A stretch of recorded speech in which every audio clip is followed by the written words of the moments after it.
Bienvenidos al programa Al Purgatorio Una Manita. Inscríbete en nuestro canal de YouTube Al Purgatorio Una Manita. O Facebook, que es Al Purgatorio Una Manita Facebook. O tenemos una página web www.alpurgatoriounamanita.com. El Twitter es Purgatorio Ayuda. El correo es alpurgatoriounamanita@yahoo.com.mx. Y el blogspot es Al Purgatorio Una Manita Blogspot. Qué bueno que estamos otra vez reunidos, tú y yo. Soy Adriana Cinta. Hoy tenemos una invitada muy especial, Ana María Trujillo Rojas. Ella tiene un testimonio muy importante que darnos.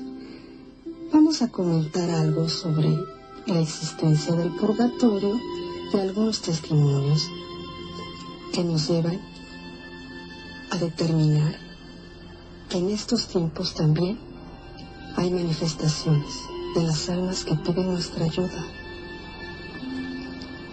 Todos tenemos una historia ancestral. En la Biblia, en el Génesis 7, versículo 1, Yahvé le dijo a Noé: entra en el arca, tú y tu familia, pues tú eres el único justo que he encontrado en esta generación. En el Génesis 34, versículo 7, Yahvé le está hablando a Moisés sobre la ley de la alianza. Y ahí se señala: Él mantiene su benevolencia por 1000 generaciones y soporta la falta, la rebeldía y el pecado, pero no va a dejar sin castigo por las faltas cometidas por los padres a sus hijos, nietos, hasta la tercera y cuarta generación. Hay consecuencias de pecado, como podrás ver. En el Éxodo 5, versículo 9, se nos manifiesta sobre la idolatría. Se está hablando de que no tenemos que tener nosotros ídolos. Y dice: ante ellas no te hincarás, ni les rendirás culto, porque yo, Yahvé tu Dios, soy un Dios celoso, que castiga la maldad de los padres en los hijos hasta la tercera y cuarta generación de los que me odian. También en el Éxodo 5, número 10, dice que Yahvé mantiene su favor por 1000 generaciones a los que guardan sus mandamientos y lo aman. Anita, bienvenida. Hola. Qué bueno que estás con nosotros. Muchos años, así me lo permitió. Pues la verdad queremos escuchar tu testimonio. ¿Cómo fue que tú tuviste esta conversión que ha llevado a ayudar a tantas almas y a ver por ellas? ¿Qué fue el evento detonante en tu vida que te hizo empezar a cambiar? Pues mira, yo creo que por gracia de Dios han sido las generaciones anteriores. De parte de mi mamá y de parte de mi papá oraban ellos. O sea, yo muy niña, de 5 años, ya era carmelita. Yo no sabía ni qué era eso, pero me llevaban a la iglesia, me ponían escapulario, yo debía de portarme bien. Era una niña, fui hija única, por tal motivo, pues era una niña obediente, porque con los ojos mi papá y mi mamá me mandaban y yo era una niña obediente, me sentía pues que no me tenían que estar dependiendo. Tuve mucho amor de parte de mi mamá, de parte de mis abuelitas, muy católicas. Entonces, una de ellas, la abuelita, la mamá de mi papá, ella siempre me insistía en que yo hiciera los 9 primeros viernes de mes y que rezara mucho por mi papá. Mi papá, hay que comprender el por qué los padres o los abuelos han sido así. Mi papá era un hombre macho mexicano, me gustaba mucho la tomadera. Entonces yo de niña pues no me gustaba, de joven menos, y de ya de profesionista pues menos. Entonces esas cosas, esos resentimientos los vas viviendo a través de tus años. Y todavía yo a mi papá no podía comprender porque si él era un hombre tan inteligente, ¿por qué nos tenía viviendo en una, no miseria, no, pero en esa pobreza? Porque podíamos haber vivido mejor, en un departamento mejor, con mejores ropa y demás. Pero mi mamá siempre me enseñó, gracias a Dios, que hay que ver siempre, no para arriba, el que tiene mucho, o el que sabe mucho, o el que tiene más poder.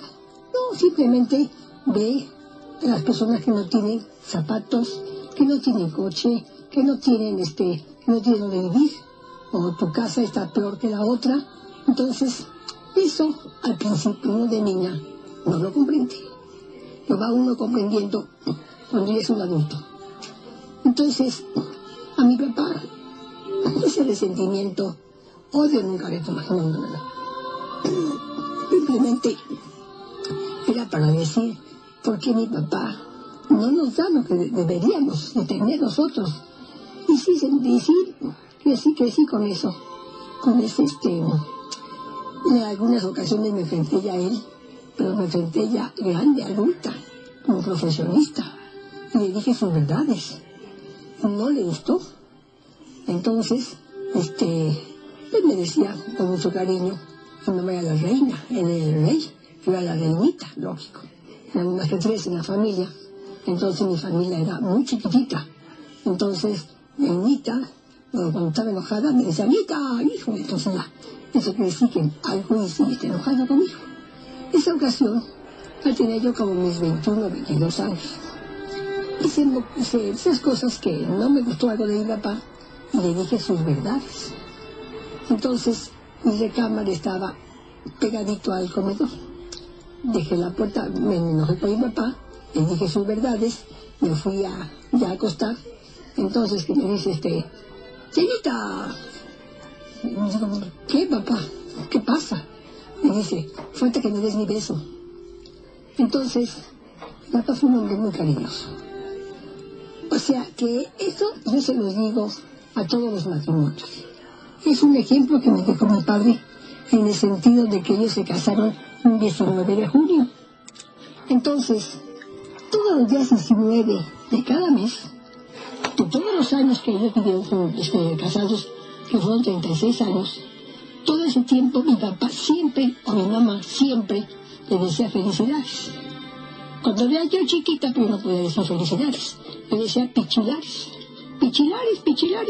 Entonces, cada día 19, ellos, ya sea una simple flor, ya sea un simple chocolate, una simple ida a un café de chinos, a un cinito, pero mi papá y mi mamá siempre festejaban cada mes.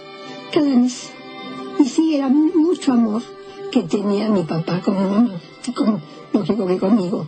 Entonces, pues, viéndolo bien, fue un hogar muy bonito. Lástima que mi papá tomaba mucho. Entonces, ¿tú consideras que ese resentimiento de que tenías porque él no les dio una mejor situación económica, no era porque él no lo pudiera hacer, sino era porque tomaba mucho y por esa situación se desviaban los fondos para poder tener una mejor economía en la familia? Sí, pero no era no ese resentimiento, ni mucho menos, simplemente decía el por qué no. Entonces, le reclamé a él.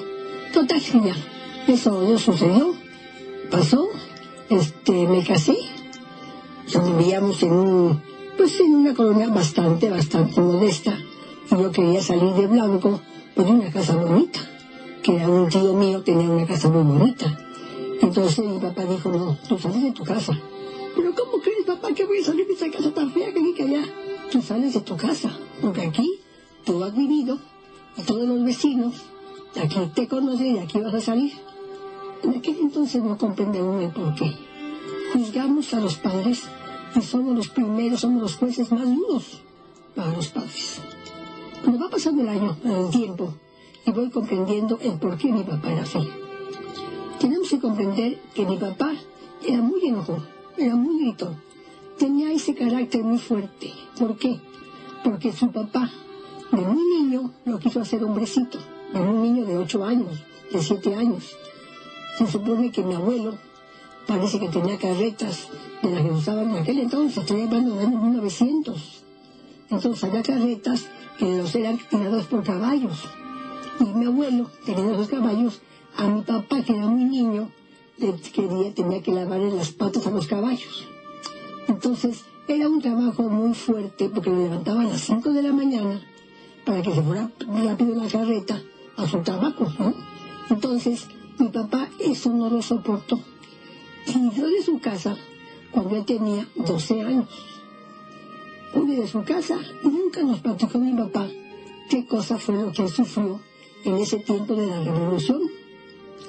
Por lo que hemos sabido todos, por la historia, se pasaron muchas cosas horribles. Nunca supe yo qué le pasó a mi papá, pero comprendo que él sufrió mucho en esa época él estaba solo, sabrá Dios con quién estaba, no sé nada de eso, pero hasta después de muchos años he comprendido y tenemos que comprender por qué los padres son así, papá o mamá o abuelo, ¿no? Por la historia que tuvieron. Sí, entonces mi papá, esa actitud que tenía, a mí me daba mucho amor mi papá, pero no me abrazaba y me daba beso, o sí me daba beso, pero esas cosas que la que más me mimaba era mi mamá. Con eso para mí era más que suficiente. Bueno, llegamos al punto en donde ya yo me caso y mi papá muere. Entonces ese amor fuerte que tiene uno, me imagino yo, de hija, padre, pues se tiene que demostrar. Entonces mi papá muere y yo pues no asisto a las famosas misas, a la novena de misas. Yo para entonces, pero para nada estaba yo convertida, pero para nada. Entonces tú no fuiste a la novena de misas. Sí fui a la novena de misas, pero iba yo a la novena de misas por quedar bien con la sociedad, porque para entonces yo ya tenía mi profesión, la gente iba para darme el pésame porque mi papá había muerto, pero no porque mi papá hubiera ganado ese cariño. Entonces, cuando estábamos tratando con el féretro, como ya en el panteón, me decía a toda la gente que viene aquí, nadie viene por ese cariño que mi papá haya hecho algo por la humanidad. Y pues, con nada. Entonces, una frialdad. Digo, qué fea muerte, porque nada más vienen o por mi mamá, que era una mujer maravillosa. O vienen por mi mamá, o vienen porque son parientes, que son sus hermanas, son sus sobrinos, y vienen por mí, como profesionista. Pero por mi papá no hay ni una sola persona más que mi mamá y yo, que yo no quisiera estar aquí, porque no me nacía. Entonces, ¿tú crees que muchas personas van a los funerales y a los entierros nada más por pose, no porque verdaderamente lo sienten? Pues en esa ocasión yo no lo sentí. Asistí a las 9 misas por sociedad, no por tener ningún compromiso con mi papá. Entonces, hay una cosa muy importante sobre mi abuelita. Como mi abuelita, ella sabía, y nosotros como madres y ahora yo como abuelita, pues perfectamente bien sabemos cómo están nuestros hijos. Mi abuelita sabía cómo era su hijo, mi papá. Entonces ella me decía, reza mucho por tu papá, reza mucho por tu papá. Y yo, ¿qué voy a rezar por mi papá? Pues, no me importaba. Uno sabía que había que rezar por una persona en vida, menos por una persona muerta, ¿no? Entonces yo no sabía nada de eso. Y yo por mi papá nunca recé en vida. Entonces, pero mi abuelita, desde que yo era muy niña, me enseñó a hacer los primeros viernes de mes. Entonces me preguntaba siempre, ¿qué pasó, mijita? ¿Ya hiciste los primeros viernes de mes? No, abuelita, nada más hice 4. Y no, abuelita, pues nada más hice 5. Vuelve a empezar, mijita. ¿Qué pasó, mi amor? ¿Ya hiciste los primeros viernes de mes? No, ya nada más hice 8, pero se me olvidó el 9. Vuelve a empezar. O sea que es esa insistencia de una abuelita, o de una mamá, o de un sacerdote que te insiste en que tú te mejores. Pero uno, en la vida, en el mundo, aunque sea un mundo sano, de todas maneras no se te pega la gana hacerlo. Porque así somos. Entonces, mi abuelita estaba muy grave. Yo tenía 17 años. Me dice, mi hijita, tengo cáncer, sufro mucho. En aquel entonces no había medicamentos para quitar esos dolores profundos. Y a mí me insistía, mientras tú no hagas los primeros 9 de meses seguidos y que te dediques al Sagrado Corazón de Jesús y lo hagas con fe, no me voy a poder morir. Como yo le daba a mi abuelita sangre, porque le había que dar de transfusiones, le di 5 veces a mi abuelita, gracias a Dios. O sea que eso tuyo, que se lo das a un ser querido, porque el amor se demuestra. Mi abuelita yo la veía muy poco en comparación con mi papá.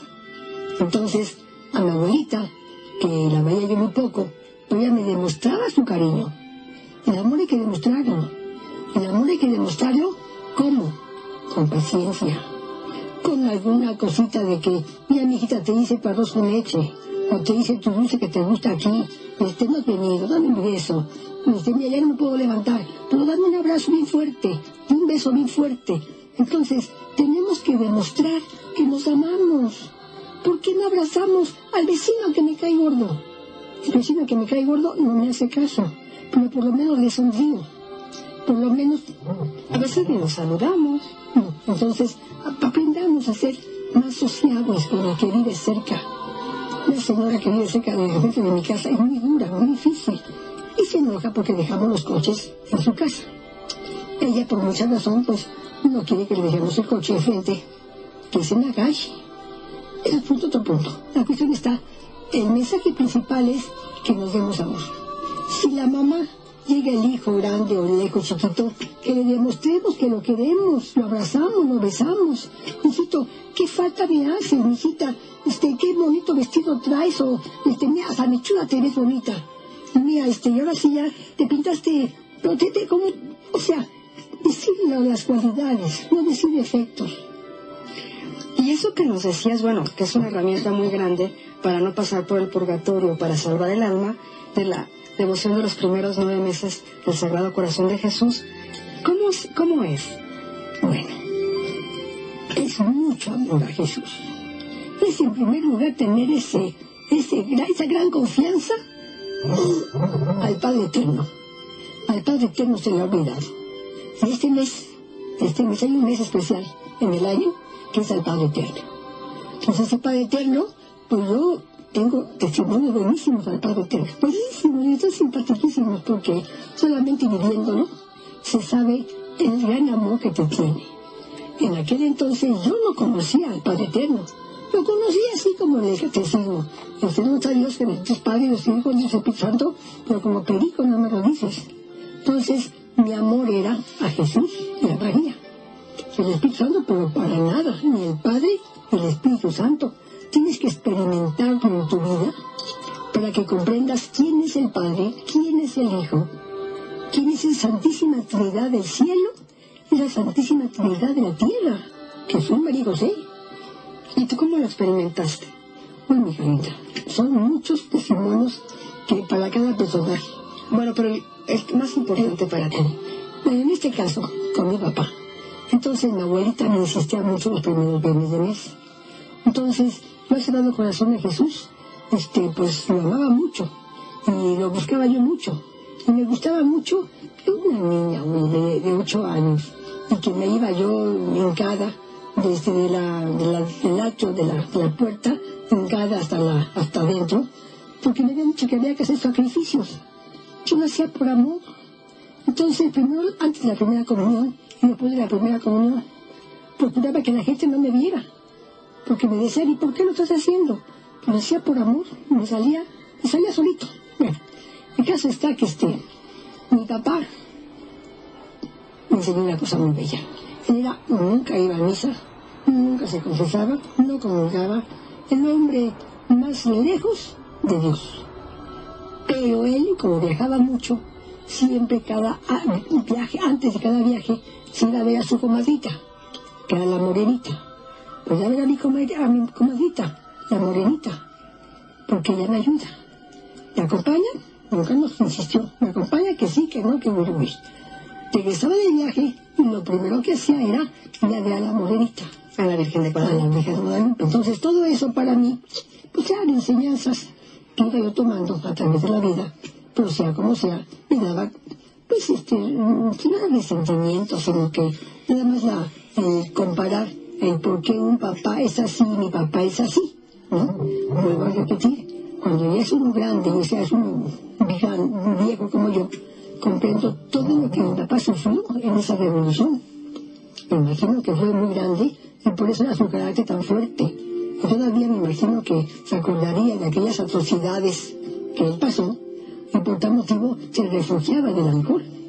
En la revolución. No, después hasta que se murió. O sea que mi pobre padre murió con cirrosis. Entonces, nada más sé que hay dos clases de cirrosis. La hipo y la hiper.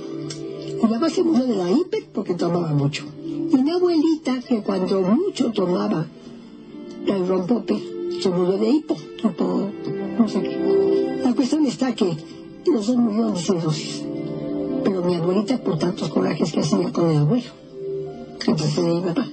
Ella por los corajes y él por ingerir mucho alcohol. Sí, bueno.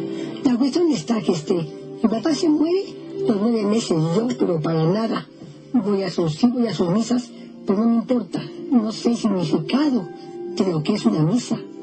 Y eso hay que insistir en este programa y en todos los programas que por favor vayan a la misa con amor, porque Dios nos ama, nos da todo. Y sin embargo, como estamos tan ignorantes, pues me pongo hasta muy atrás y no escucho nada y ojalá que ya termine este padrecito y huyo. ¿Y no? Bueno, pues es otro punto y aparte.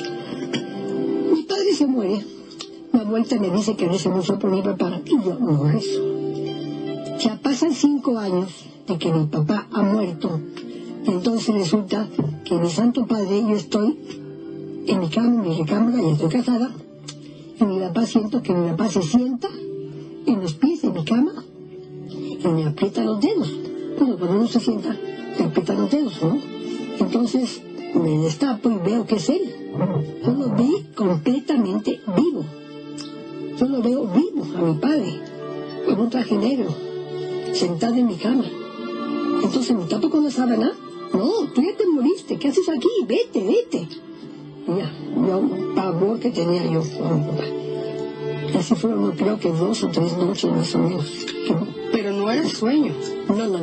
Era realidad. No era ni sombra ni nada.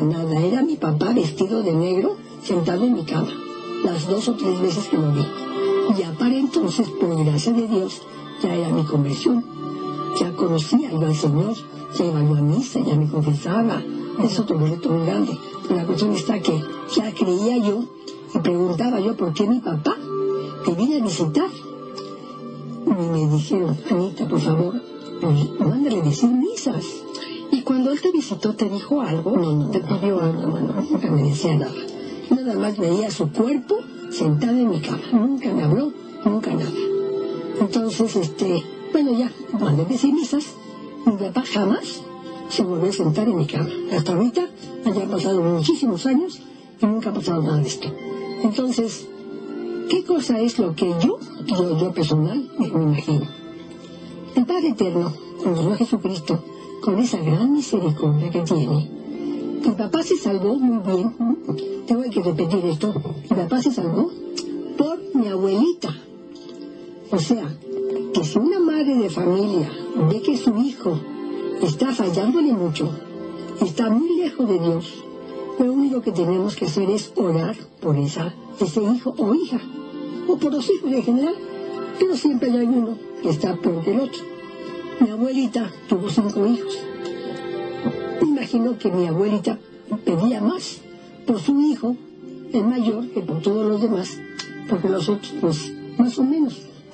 Pero ya pasaba muy mal.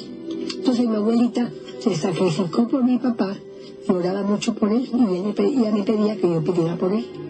Como yo no lo hacía, entonces se supone que ella estaba tenía como 30 años ya muerta mi abuelita. Pero como siempre, las oraciones de una madre siempre llegan a Dios.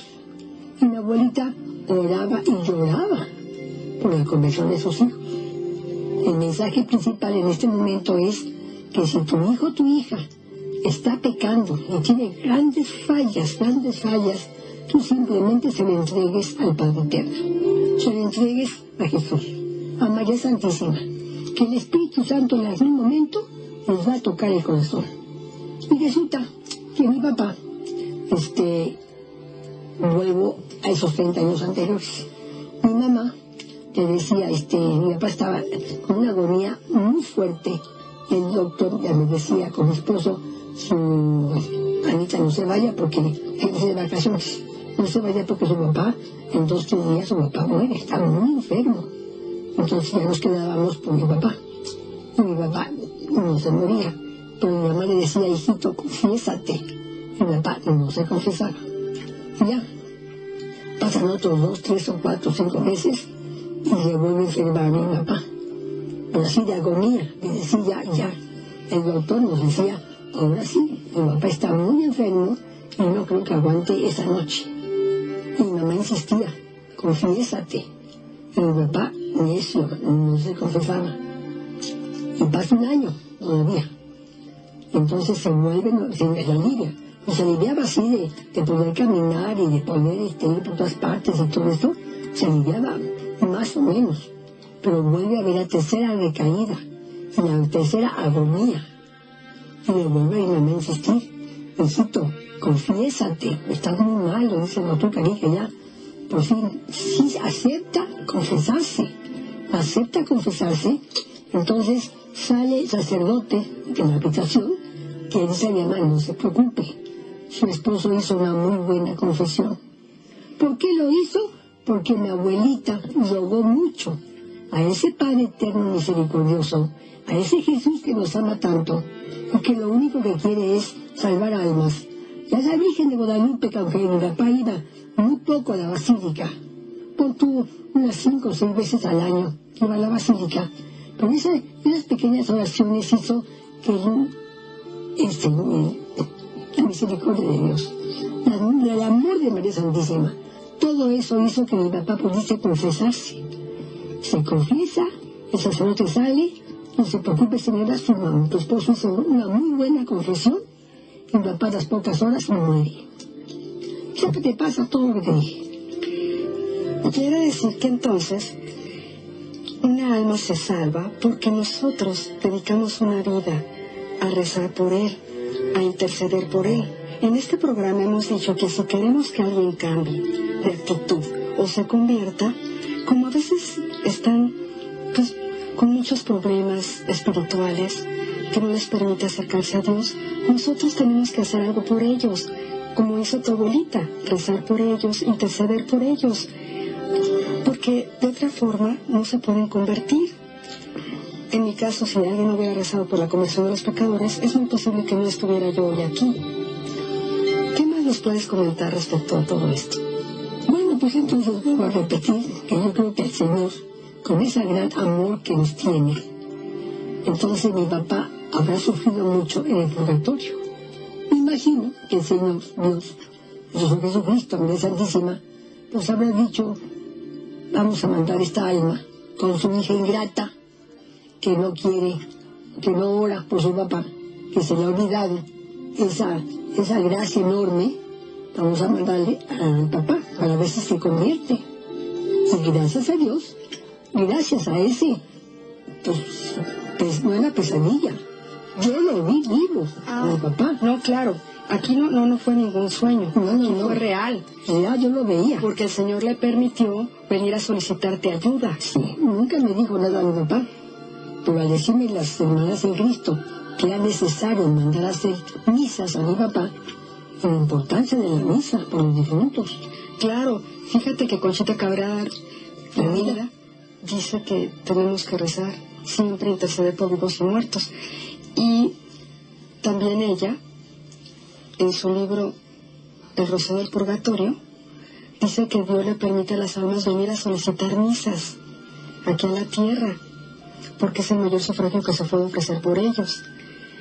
Entonces fue una gran misericordia de Dios que Él pudiera venir a pedirte ayuda. Porque cuando las personas fallecen, si tú vas a los velorios, te dicen, ya está con Dios. Y pues realmente es muy difícil que un alma vaya inmediatamente al cielo. En realidad, el promedio de un alma en el purgatorio son de 40 años. Eso nos manifiesta María Sima en las apariciones de las diferentes almas. Entonces, no hagamos a nadie santos, dediquemos de verdad una vida a orar por nuestros antepasados, nuestros familiares, y a decirles misas y ofrecer cosas por ellos, porque mira, lo que hagamos hoy por ellos, mañana lo van a hacer por nosotros. Claro. Sí, yo siempre le digo a todas las personas, es triste ir a un velorio, y no hay más que una persona comienza a rezar el rosario, y la mayoría se sale. Entonces, yo fui a varios velorios, el año pasado, bueno, fui como 4 velorios, entonces yo veía que la gente se sale. Entonces le digo, óyeme, tenemos que rezar por tu mamá, por tu papá, por lo que me haya sido. Ay, Anita, pues no comienza, porque ya ves cómo son. No, tu esposo, tú quieres, yo te acompaño, pero no les digas nada burlándole a Perengano, pues que es su hijo, su hermano, su mamá, lo que sea. No, así nada más. O sea que cada día estamos siendo más indiferentes a la urgencia de orar. En este caso, fíjate, punto y aparte. Pasan los años. Mi esposo hace 7 años que murió. Entonces, un día antes, un primo mío se muere. Entonces yo voy y rezo por mi primo en la funeraria. Pero mi esposo y mi primo, que también era primo del que se me acababa de morir, se ponen a contar cuentos colorados. Y bla, bla, bla. Y yo adentro rezando y ellos afuera. Cuando salgo de ese rosario, del Santo Rosario, por mi primo, le digo a mi esposo y al otro primo, oye, ya mueran ustedes, ¿cómo es posible que aquí está muerto y ustedes ni siquiera nada más con puros cuentos? Ay, pues ya ves cómo es tu esposo, que aquí, que allá, que muy, que es simpatiquísimo. O sea, que le dan mucha importancia al demonio, porque en ese caso ahí estaba el demonio. Ellos no fueron ni de chiste capaces de rezar un Padre Nuestro. Pues, ¿qué pasó? Al día siguiente se pone mi esposo muy grave. Nunca se imaginó él que a las 16 horas mi esposo se va y se muere. Entonces nunca podemos saber que ese rosario que yo le estoy rezando a X persona me va a ayudar a mí para un futuro, no sé cuándo. Y en este caso, mi primo se murió un día antes y al día siguiente mi esposo se muere. Y ellos dos son los que habían estado riéndose en el velorio. Sí. Por tal motivo, cuando vayas a un velorio, hermanito o hermanita que estás escuchando, aprovecha, porque es el alma tuya la que se va salvando. Entonces, Diosito nos está escuchando para que se salve el que se acaba de morir. Pero mi alma, para un futuro, y gracias a las oraciones que yo le haga al difunto, van a valer para cuando yo me muera. Y haya gente que ore por mí. Claro, porque todo lo que tú haces por otro lo haces por ti. Y Dios quiere mucho a las personas que son devotas de rezar por los difuntos y le aplicará todas las oraciones del mundo a los devotos del purgatorio, de las almas del purgatorio, y subirán inmediatamente. Entonces es una gran inversión hacerlo. Claro. Pero todas las gentes van a los velorios a reírse o a platicar o a tomar el café, a fumar. Entonces, pero no a lo que realmente tendrían que hacer. Hace poco fui a un velorio de un ahijado mío, un doctor muy reconocido de 52 años, muy querido y todo, y que se muere. Entonces, muchísima gente que fue, pacientes, familiares, vecinos, mucha gente fue. Pero como siempre, no se les sabe gozar. A mí, bueno, pues, soy madrina, y como madrina tengo esa pena de que yo le enseñé a mi ahijado y tengo que confesar ese pecado de omisión, porque yo no he enseñado a mis ahijados o ahijadas que a veces de bautizo, de confirmación o de primera comunión, lo que tengo que enseñarles. ¿Por qué? Pues ya se me pasó el tiempo. Y prometí hacerlo y no he podido hacerlo. Es un pecado de omisión porque es un compromiso muy grande el que tiene la madrina con el ahijado o con la ahijada. Y nunca cumplimos con eso. Claro que sí. Fíjate que en una ocasión yo fui a un velorio y pues me senté y la verdad tuve el mal pensamiento de decir, bueno, pues me voy a sentar como todos. Todos vienen a platicar. Y sentí un fuerte impulso que tenía que rezar. Y me puse a rezar. Y me dije, bueno, tengo que parar y me voy a rezar. Y me fui a rezar. Invité a todos. Evidentemente casi nadie quiere. Bueno, 2 personas se unieron a mí. Rezamos el rosario y la corona de la misericordia y varias oraciones. Y acabando de hacer estas oraciones, yo escuché así dentro de mí, después de un rato, gracias por venir, gracias por rezar por mí. Y fue algo así que de repente como me vino algo, como una emoción, como un pensamiento. Y pues realmente hay un mundo espiritual que no vemos y que es real. Y estas experiencias que tú nos comentaste de tu esposo, de tu primo, ¿quién les iba a decir que ellos mismos iban a partir al día siguiente los dos? Nada más uno se fue. Uno era el primo que había muerto, el otro el primo que todavía vive. Pero mi esposo fue el que se murió. Nunca se imaginó, estaba perfectamente sano. No fue accidente. Fue una cosa interna del organismo que debe vivir. Bueno, entonces, esa cosa muy importante que yo les aconsejo. Cuando vayamos a un velorio, digamos al familiar, vamos a rezar un rosario. ¿Qué te parece si fulanito, pongámosle Petita, si Petita que acaba de morir, fue tu mamá, tu tía, tu abuela, lo que haya sido, pídele perdón a ella, para que entonces, reza una Ave María y di lo bueno que te acuerdes de ella, o abuelita, o tía, lo que sea, abuelita, no me gustó de eso de ti, porque me regañaste y yo te perdono, pero también tú perdóname porque también te hice esto. Entonces, con ese doctor que te digo, entonces dije, es necesario que cada uno de ustedes, si tú eres tu hijo, tú tu hermano, y tú tu papá, y tú eres el paciente, y tú le fuiste el vecino, cada quien dele su punto de vista. No te imaginas qué bonito salió este sepelio. Cada quien normalmente nos acordamos de lo bueno. Entonces, pues mira, hermano, sabemos que te perdono porque me pegaste de niño, pero después fuiste un magnífico hermano que aquí que allá. Entonces se acuerda uno de esas cosas bonitas y encomiéndase a la Virgen. Y Dios te salve María, despacito, bonito, como debe de rezarse. Un rosario es una cosa bellísima cuando se debe aprovechar. El enemigo quiere que lo recemos mal para que entonces esa alma ella pueda rescatar. ¿Y cómo es cuando se reza mal el rosario? Pues no somos repetitivos. El crepúsculo hay que gozarlo, hay que verlo. Nada más ya vi que el crepúsculo está muy bonito y me doy la vuelta. No, se encanta uno viendo un crepúsculo o viendo el mar como va y viene. Hay cosas tan de la naturaleza que son tan bellas que cuando comprendemos lo que es el Santo Rosario lo vamos saboreando. Cada frase que vamos diciendo despacio. Les digo yo, más vale un misterio, un solo misterio, bien rezado, que todos los misterios de la vida a la carrera. No. Eso es lo que quiere el enemigo, que lo recemos mal. Mejor 3 Aves Marías bien, y según yo, siempre nos escuchará.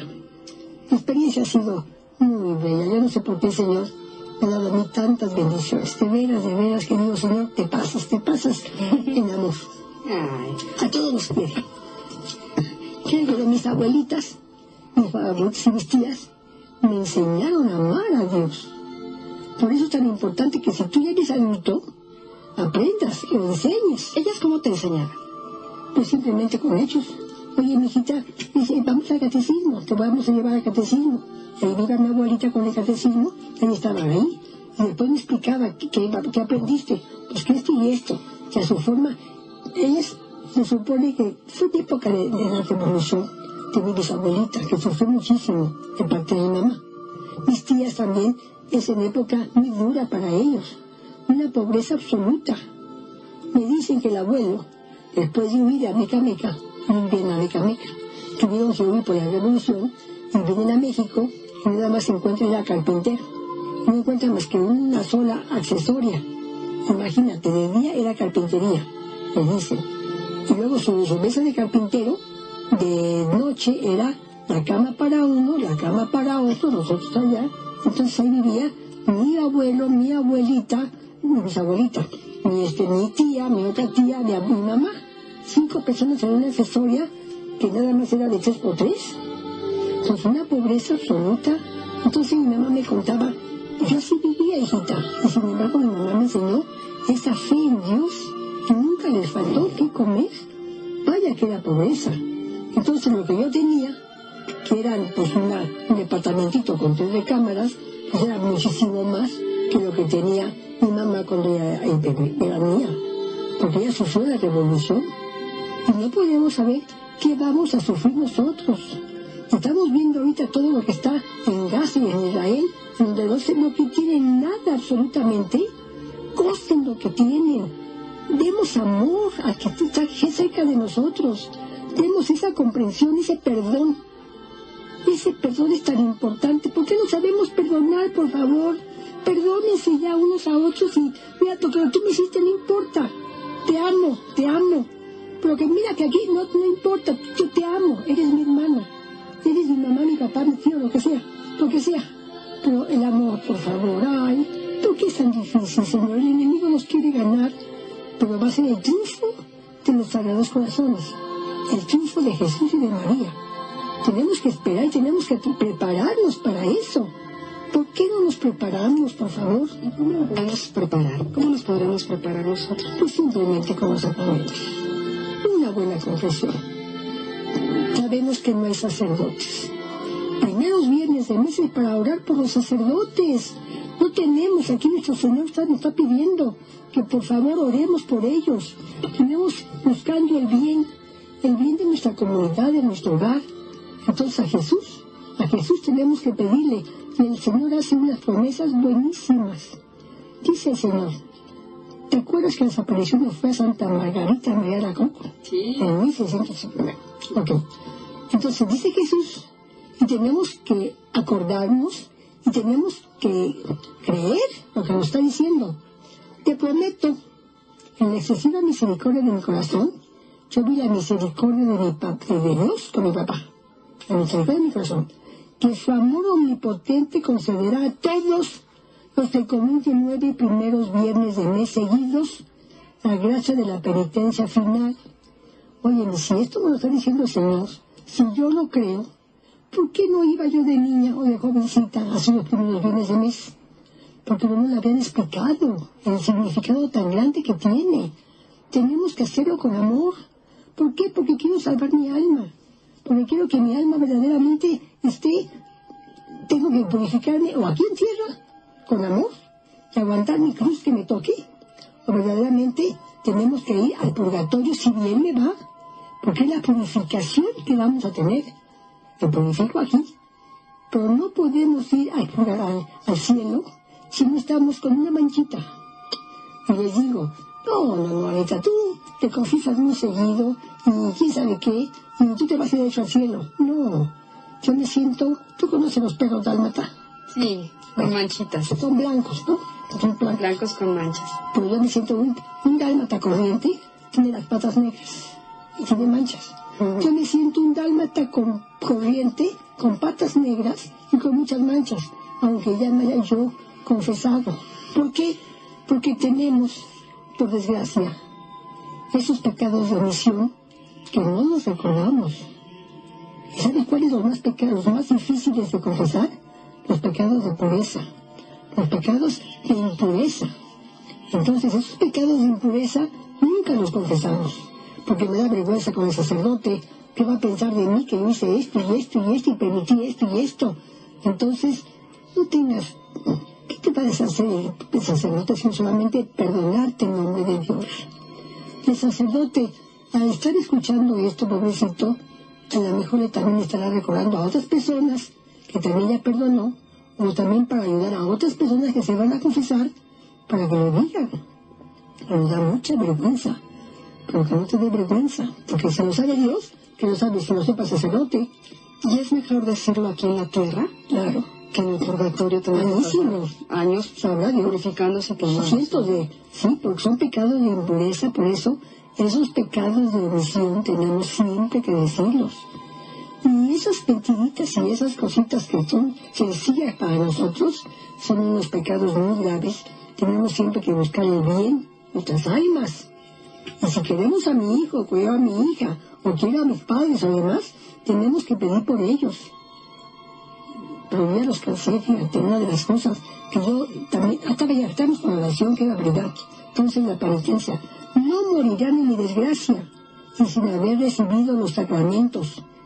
Mi papá, por gracia de Dios, se pudo confesar, no murió en la desgracia. Por tal motivo, él se confesó no morirán en mi desgracia y sin haber recibido los sacramentos.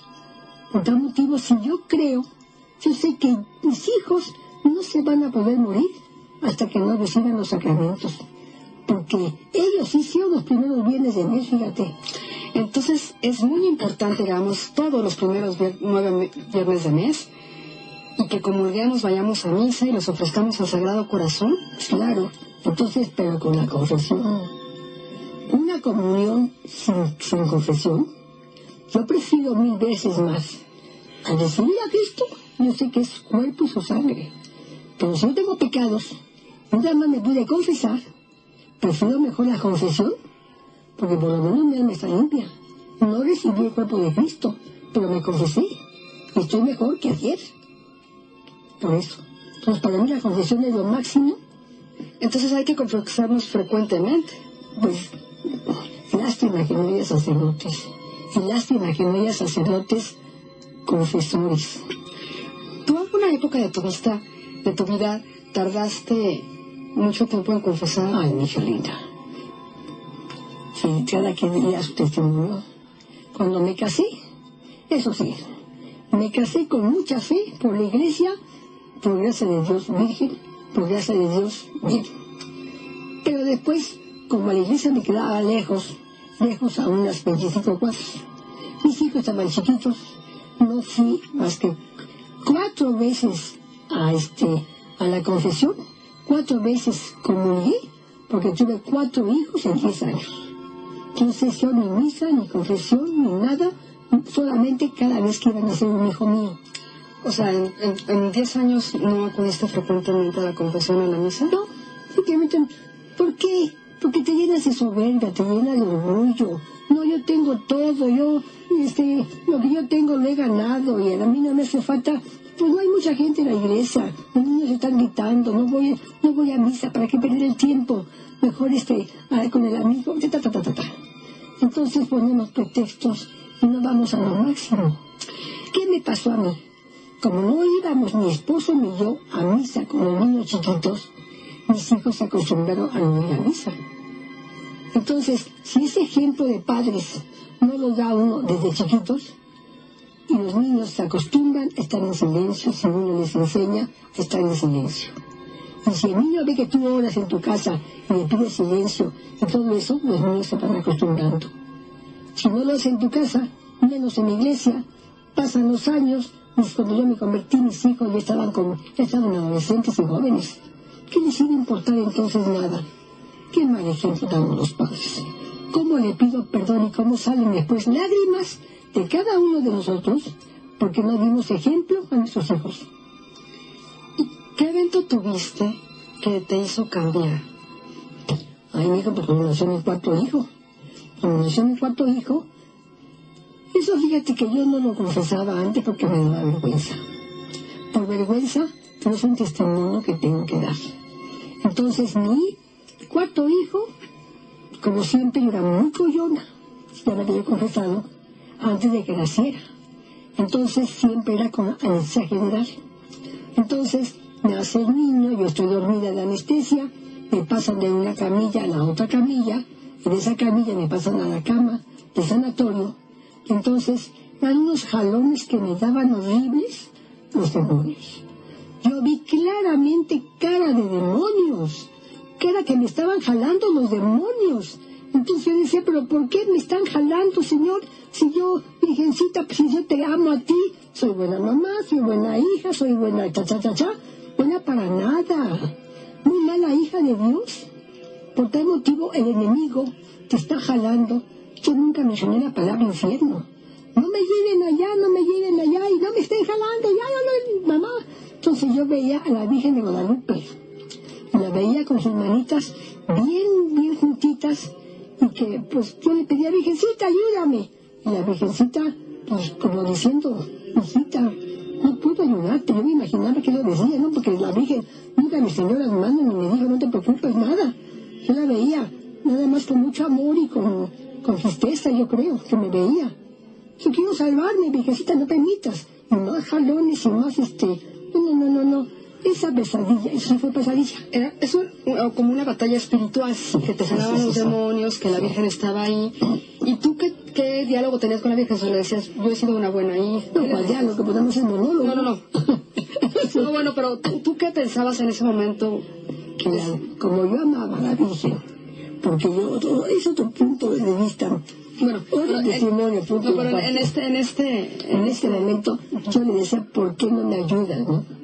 Si tú eres mi madre, yo siempre a ti he recurrido, porque yo 2 años y medio más o menos, todos los días a las 12 del día, yo iba a la basílica para pedirle a la Virgen que me diera un buen esposo. Y por eso la Virgen me dio un buen esposo, porque ella me lo dio.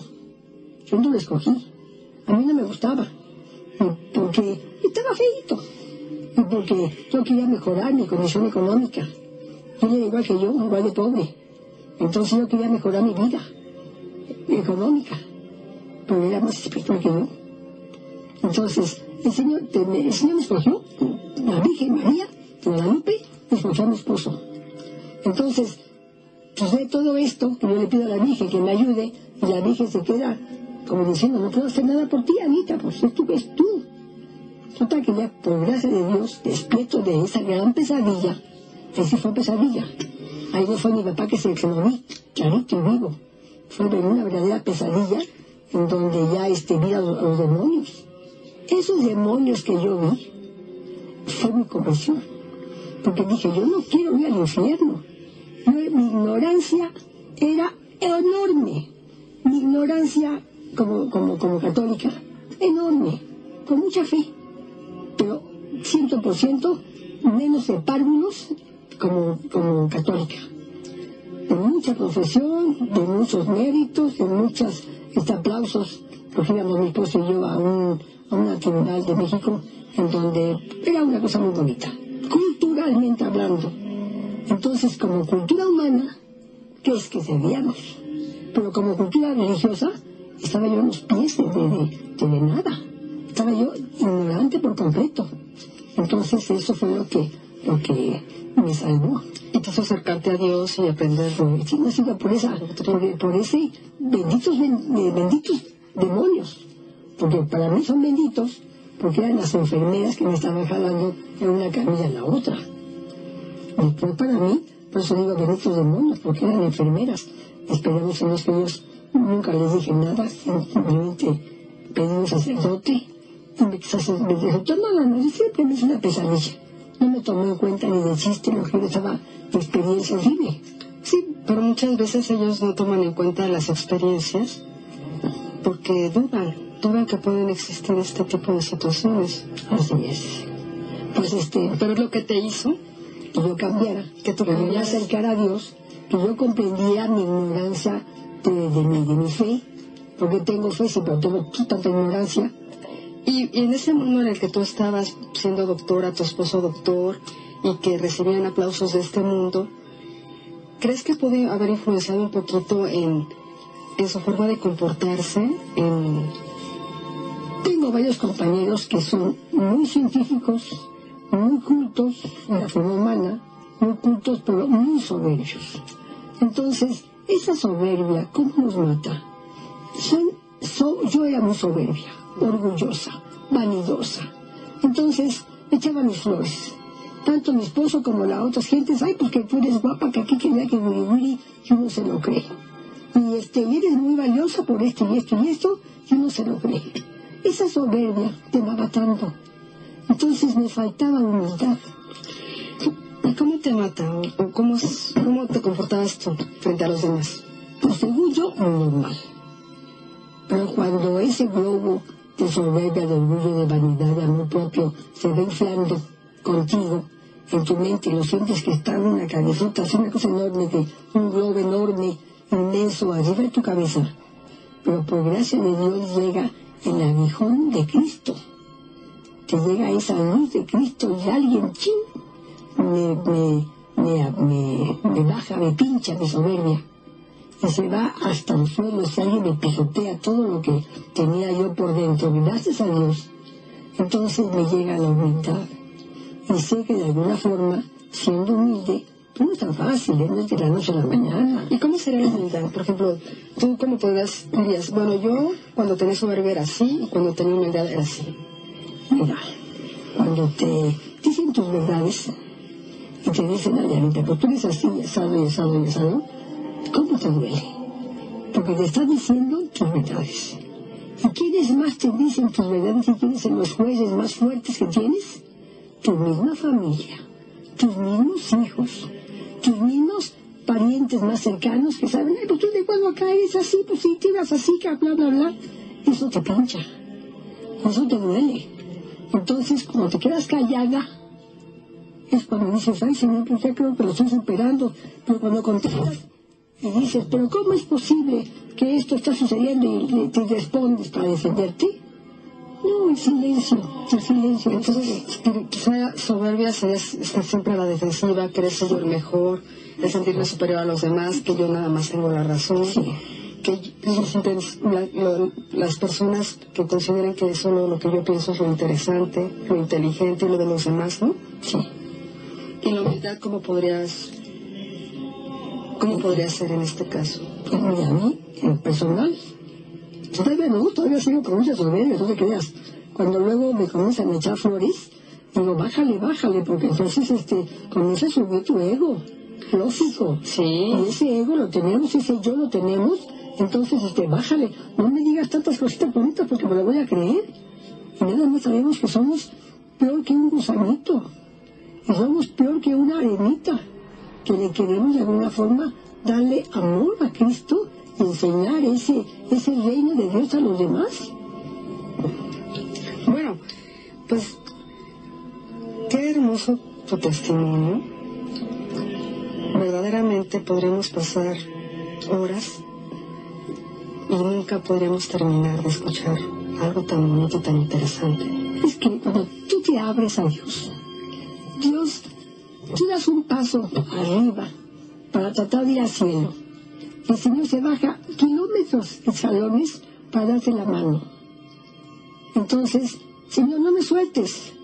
Señor, no me solté, te soltaste tú. Entonces tenemos que ir a la confesión y al confesionario lo más seguido que se pueda, y llevar esas otras almas también a que se confiesen. Esa es ahora mi gran misión, fíjate. Trato de llevar, hay un sacerdote maravilloso que va a la casa. Entonces, ahí, ¿cómo se llama? ¿Qué se vale? ¿No se vale? Porque, bueno, por gracia de Dios, vamos a sacerdote ya anciano, 84, 85, 86 años nos tiene. Ella es emérito. Por tal motivo ella hace lo que más quiere. Y lo que más desea él, y le pide a Dios, es que le dé sabiduría para poder encauzar a los demás y salvarlos, confesarlos. Qué hermoso. Es su única misión. Pues qué hermoso testimonio. Gracias por venir y compartirnos toda esta riqueza espiritual. Y hemos escuchado muchas herramientas que nos van a ayudar hoy a estar en el cielo y no pasar por el purgatorio. La devoción al Sagrado Corazón. Sí, primeros viernes de mes. Es que es una cosa bellísima porque tiene muchas promesas. No podemos nosotros dejar de hacer esta devoción de los primeros 9 viernes de mes al Sagrado Corazón, ofrecida nuestras comuniones para desagraviarlo a él. Y vamos a tener muchas promesas, como morir en estado de